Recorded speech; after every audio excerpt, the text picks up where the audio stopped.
All right, let's get real for a second. Is your CSS an absolute nightmare to maintain? You change one little thing over here and something totally unrelated breaks over there. If you're nodding along, we gotta talk. Because that tangled mess of CSS you're writing might just be the single biggest reason you're not landing that developer job. And look, I'm not just saying that to be harsh, this is the reality. Slapping important on a rule is basically screaming to a hiring manager that you don't understand how CSS actually works. So in this explainer, we are going to fix these coding habits before they completely kill your career.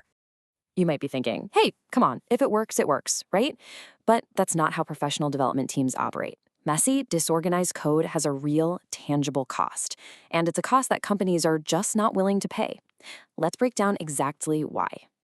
Yeah, let's give it a name, Spaghetti CSS. You know what I'm talking about. It's a tangled, unstructured mess that's totally impossible to follow. You've got style rules fighting each other, selectors that are a mile long, and @important is just sprinkled everywhere like a desperate cry for help. It's this exact mess that leads to a concept that businesses absolutely despise. It's called technical debt. Think of it like a credit card. Every time you take a shortcut, like using a crazy specific selector or that dreaded important tag, you're racking up debt.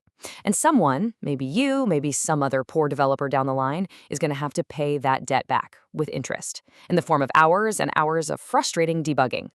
So here's the brutal truth. Spaghetti CSS and the technical debt it creates slows down development, it introduces a ton of bugs, and it makes projects way more expensive to maintain. Companies know this, and when they see those habits in your portfolio or in a code test, they don't see a candidate, they see a financial risk. And that is why you're not getting the offer. Okay, enough doom and gloom. Let's talk about the solution. To stop writing messy CSS, you have to understand the fundamental rules of the game. This isn't some dark art, it's a system. And once you master it, you can stop fighting your code and start winning the specificity war. So, let me ask you a question, one that floors so many junior developers in interviews. You've got two different CSS rules, both targeting the same button, both trying to change its color. How does the browser actually decide which one wins? What's the logic? It all comes down to a simple three-step process called the Cascade. First, the browser looks for the nuclear option, the important flag. We're going to learn to stop using that. If there's no important, it moves to the most critical step, specificity. And if the specificity scores are tied, the winner is simply the rule that comes last in the style sheet. That's it. We're going to focus on absolutely mastering number 2. You see, specificity can feel like some kind of weird magic, but it's not. It's just simple math. The browser gives a score to every single selector you write, and understanding how that score is calculated is the key to writing predictable, clean, and maintainable CSS. This right here, this is your cheat sheet. This is the whole game. Think of it like points. An inline style is the final boss, 1,000 points, almost impossible to beat. An ID is a powerful heavy hitter worth 100 points. Classes, which should be your go-to, your workhorses, they're worth 10 points. And finally, a simple element tag like a P is worth just a single point. And that's really all there is to it. The browser just adds up the points for each selector, and whichever one has the highest score wins. Period. It doesn't matter if you have 11 classes, a single ID will always beat them because 100 is greater than 110? Wait, no, 100 is not greater than 110. Let me rephrase that. A single ID with a score of 100 will always beat a selector with 9 classes with a score of 90. It's just math. Okay, so now that we know the rules, let's see them in action. Let's do a direct comparison.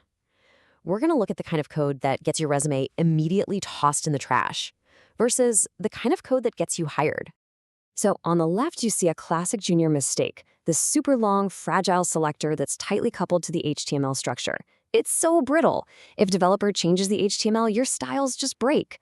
But on the right, you see the senior approach, a simple, clean, reusable class. It's completely independent of the structure. It just works. Next up, overrides. The junior developer panics and just smashes that important panic button. This is a huge code smell, and it starts a specificity arms race that nobody can win. The senior developer, on the other hand, uses a scalpel. They create a deliberate logical modifier class. It adds just enough specificity to get the job done in a controlled, predictable way. It's surgical, not sloppy. And finally, let's talk structure. On the left, it's just pure chaos. A random mix of IDs, tags, and classes all fighting for dominance. You have no idea what's going to win. On the right, total clarity, a consistent, predictable system where everything is styled with well-named classes. This is what professional code looks like. It's easy to read, easy to debug, and easy for a team to collaborate on. So, what is the big takeaway from all of this? It's a fundamental shift in how you think about your job.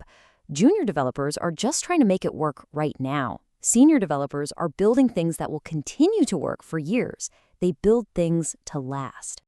So what does that actually mean in practice? When a hiring manager opens up your GitHub, what are the qualities they're actually scanning for? What does professional, maintainable CSS actually look like? It really boils down to these 4 things. Your code has to be maintainable, so it's easy to update without breaking stuff. It needs to be predictable, so there are no weird surprises. It must be scalable, so it can grow with the project. And crucially, it has to be collaborative, so other people on your team can understand it. Mastering specificity is the foundation for all of it. And here's the bottom line. Writing clean, organized, professional CSS isn't just a nice-to-have skill. It's a signal. It tells an employer that you think systematically, that you consider long-term consequences, that you think like an engineer and not just like a hobbyist. So the next time you open your editor, ask yourself this. Are you writing code that just works? Or are you writing code that you'd be proud to show to your future boss? Start writing code that solves problems instead of creating new ones. That's how you get the job. Okay, you've mastered the Cascade, you're ready to win the specificity war, so what's next? It's time to finally escape layout hell for good. In our next explainer, we are diving deep into the modern tools that make building complex layouts an absolute breeze. Flexbox and Grid. You are not going to want to miss it.